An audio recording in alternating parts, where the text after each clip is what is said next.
What's up?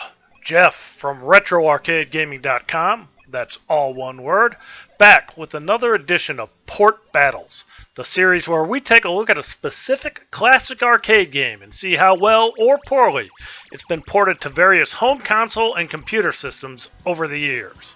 If up, up, down, down, left, right, BA start means anything to you at all, you'll instantly know that our featured title this week is Contra, or Gryzor, as it was referred to in the European market, which was released by Konami to the arcades in 1987. The plot of Contra is fairly simple. Bill Reiser and Lance Bean of the elite soldier group Contra have been sent to an island to defeat the Red Falcon organization. While simple in plot, it's one of the toughest games you'll ever play. There are 10 stages, and you switch between standard side-scrolling action and pseudo 3D maze-type levels. You could fire in 8 directions, and a number of power-ups were available, most in the forms of weapons. You start with a standard rifle, which can be upgraded to a machine gun, laser, fireball gun, and awesome spread gun. The rapid power-up increases the speed bullets are fired by the standard rifle, and the barrier power-up is a 32-second force field, for lack of better terms. As a side note, there are essentially 3 different versions of the game.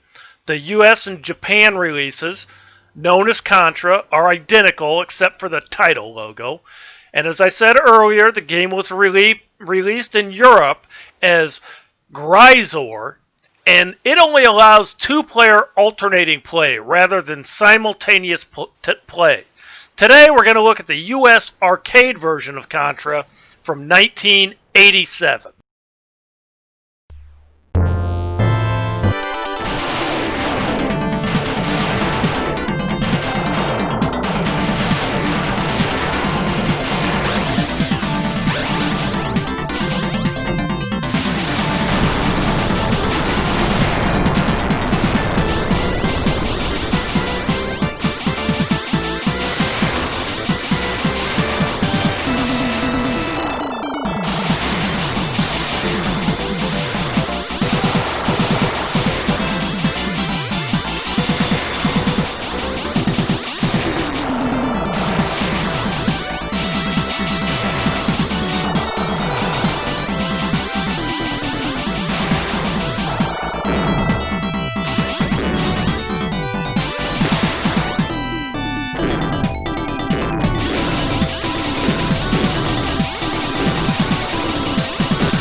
The ZX Spectrum port was released by Ocean Software in 1987 and goes by the European title Gryzor. There are 2 different releases for different models, one for the 48K Spectrum and one for the 128K Spectrum.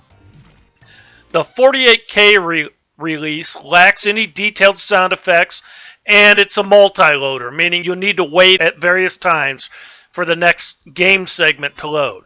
Today we're going to look at the 128K port because quite frankly it's the better of the 2. Graphically it's typical Spectrum fare. It doesn't have a great amount of detail, but what's there is acceptable. The music and sound effects for a Spectrum title are pretty good. My only real complaint with this port is that the bullet colors usually match the background colors, and for a colorblind guy like me, it's sometimes easy to lose track of them. Enjoy.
The Amstrad Color PC port was released in 1987 by Ocean Software and also goes by the European Gryzor title.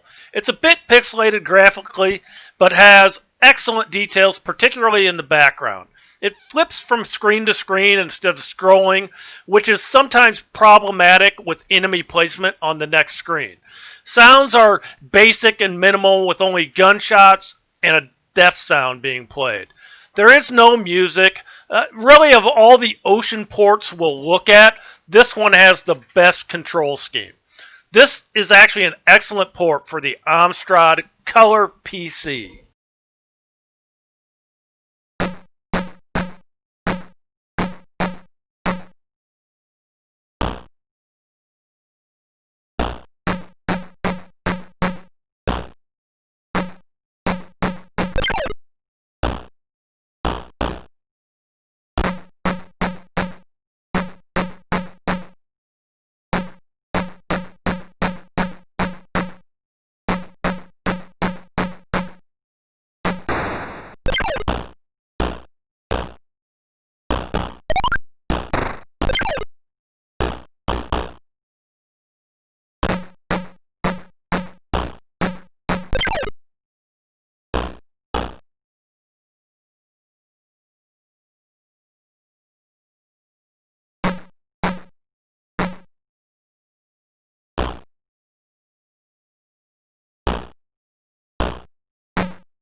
There are two Commodore 64 ports, the North American NTSC port, known as Contra, released by Konami, and the European PAL port, which got the Gryzor title and was released by Ocean Software.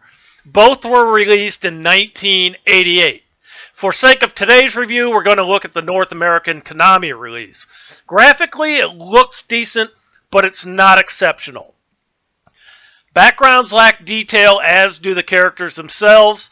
It captures the spirit of the original arcade gameplay fairly well. Initially it sounds okay, but you'll soon realize that it plays the title track, and the title track only on a loop for the entirety of the game, and it grows tiresome quickly. The sound effects are decent, but not spectacular. For me, this port falls apart with the gameplay itself, which is the most important thing in my opinion. You need two buttons in Contra, one to fire, one to jump. The Commodore 64 was limited to a single joystick button. That button in this port was assigned to the fire button, which makes sense. Unfortunately, jumping was assigned to the space bar. You could tweak that setup if you wanted by adding a second joystick, making it making its button the jump button instead, but it really was just inconvenient. The configuration made the game a pain to play, even with some creative workarounds. My personal favorite was enlisting the help of a buddy to press the spacebar for me. It's a bad setup for a game that requires you to jump, I don't know, about every second. There's some questionable hit detection, and the fire rate is pretty slow. The game looks okay, sounds okay, but it's just not fun to play due to the frustrating controls. Fortunately, through the magic of emulation, we can use a modern controller and remap the keys however the hell we want to. So we've actually got a button for jump and a button for fire in this game, and it makes it a lot more enjoyable.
The MS-DOS port was released by Konami in 1988. Again, we've traveled back to the CGA era graphically and the sounds from the PC speaker.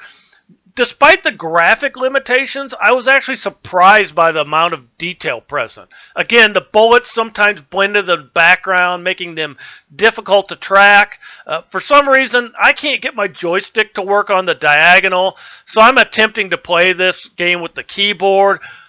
It's a frustrating experience because you need to press a stop key to stop the player movement. We won't get very far in this one, and I just can't play it because of the control scheme. It's difficult to master, and I haven't done it yet. But for the era and the platform, this is actually a pretty decent stab at the game.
Contra for the Nintendo Entertainment System was released in the US in 1988 by Konami. It's hard for me to compare this to the arcade version because the NES version is actually the one I grew up playing. By 1988, I wasn't spending a whole lot of time in the arcades, but I did have an NES hooked up to the TV. Levels are modified from the arcade counterparts, usually for the better in my opinion, and again, I'm a bit biased. They're typically longer and throw in a few more challenges that the arcade version didn't, such as avoiding bottomless pits while jumping between land masses. An additional power-up was added that immediately clears the screen of all enemies. Bill and Lance are the same character with different colored parts. For me, it sounds great, it looks great, because it's Contra to me. Enjoy the NES port of Contra.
The Japan version of Contra for the Famicom system was released in 1988 by Konami and is identical in gameplay to the US version but has some additional enhancements. These enhancements were added to the Japanese version as it used a custom memory controller not available on the US version. The game has a prologue explaining the backstory, maps, additional animated backgrounds, and between-stage cutscenes. We'll let the prologue play out here, just so you can get an idea of the differences, and then we'll move on to the next point.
The European region, or those who got the Gryzor port on the other platforms, got their own release for the NES entitled Probotector in 1990.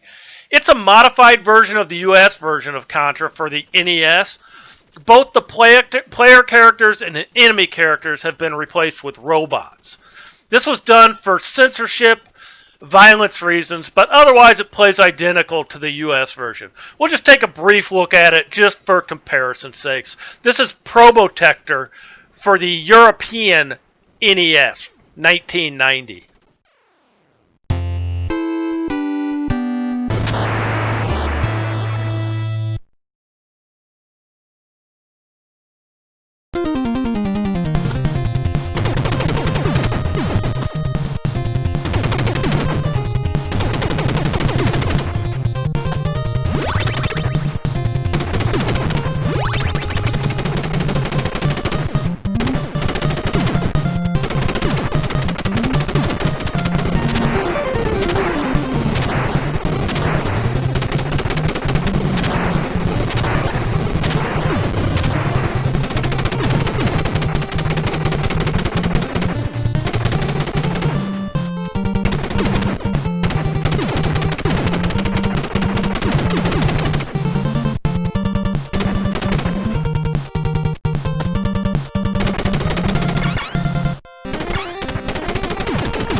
The MSX2 port was released by Konami in 1989. It looks pretty good, if not a bit cartoony, and sounds pretty good as well. It's presented as a flipper and doesn't flow smoothly between screens. Annoyingly, when you pick up a power-up for a different weapon, it opens a dialog box and asks you to confirm the upgrade to the new weapon. It's troublesome when you're about to fire off the shot towards a nearby enemy. It interrupts the flow of the game. The levels aren't real faithful to the original.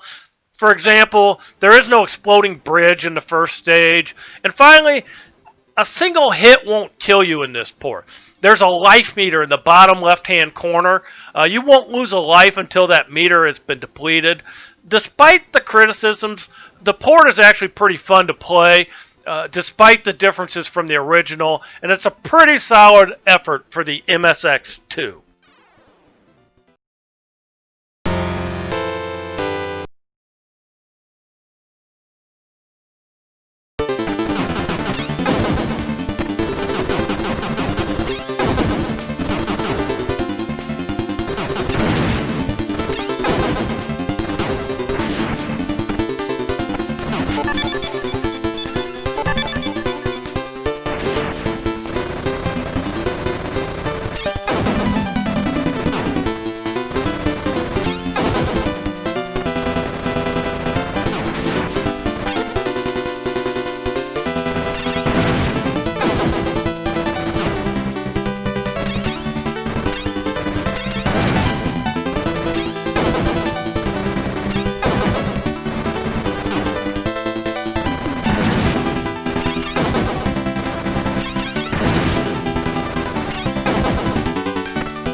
The game Operation C was released for the Game Boy in 1991.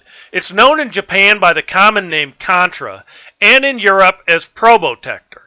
I actually debated including it, but decided to do so just for completeness. This isn't really a port, as the level design is completely different, but it shares the same spirit of gameplay as the original, and is as close as you're going to get on the Game Boy. It's actually closer in level design to Super Contra than it is to the original Contra game. There is no co-op play, so you play as the lone wolf in this one. Power-ups have been modified, as this game automatically rapid fires, so the machine gun power-up has been removed, as has the laser rifle. The laser rifle has been replaced with the homing gun, whose bullets chase and follow enemies. While I don't consider it a port, it's a pretty fun game to play for the Game Boy.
A compilation was released for the Nintendo DS entitled Konami Classic Series Arcade Hits in 2007.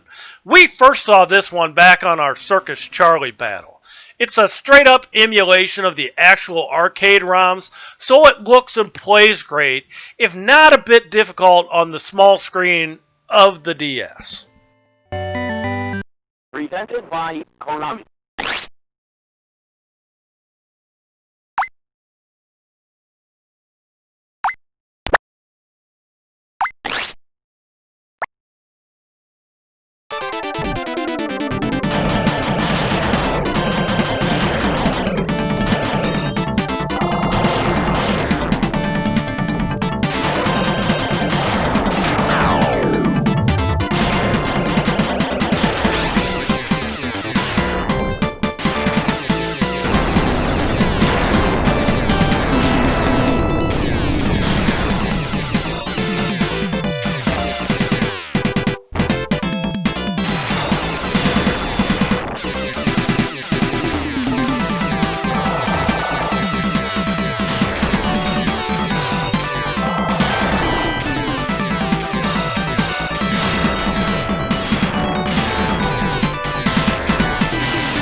Contra was released for the great Xbox Live Arcade on the Xbox 360 in November of 2006. It's also available as a non-digital download in the Konami Classic Volume 2 compilation, which also includes Track and Field and Russian Attack. The non-digital version was released in 2009. This is converted from the original arcade game. It's not really emulated. You'll notice some differences in the graphics and the sprites. There's also an enhanced mode that makes those differences even more pronounced, and a co-op mode that allows you to play doubles without a friend in the same room. It's a decent effort for the 360. It's also compatible with the Xbox One.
That, my friends, wraps up our look at Contra ports.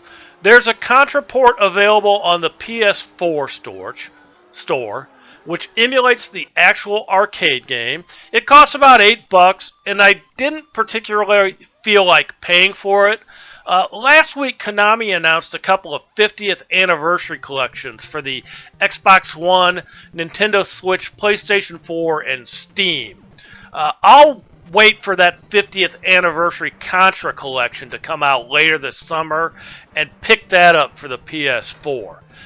Contra Rebirth is available for the Wii and the Wii U, but they aren't really Contra ports, more of a reimagining of Contra. Obviously, the NES port is my favorite for sentimental reasons, not necessarily because it's the best port. Other than the Commodore 64 version, if played on original hardware, none of these are really bad ports. For their respective systems, they're all well done.